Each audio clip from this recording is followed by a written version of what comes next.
The 5 love languages have been a staple in this idea of defining the needs in a relationship, especially in marriage. But I want to go a little bit deeper. I want to take this focus more to the heart of the matter. I want to focus on how God made us for each other, how He designed us, the roles that He's given us. It's called partnership. What happens is in today's society, we get into this position of expectations versus desires. Desires are fine. Expectations, not a good thing. It comes back to something my father taught me years and years ago called his 110% principle.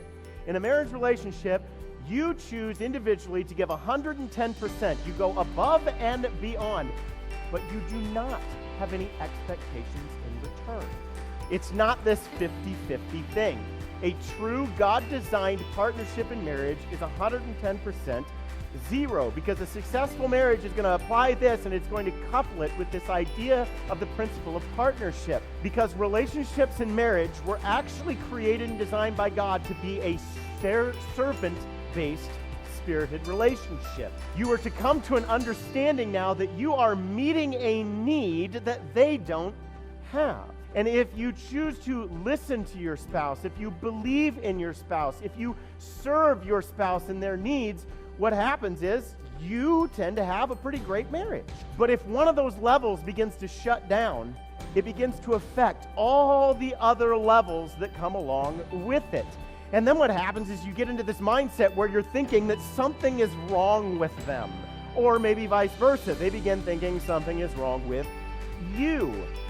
And then what you do is you begin to neglect that need that you were meant to understand that you were fulfilling for them.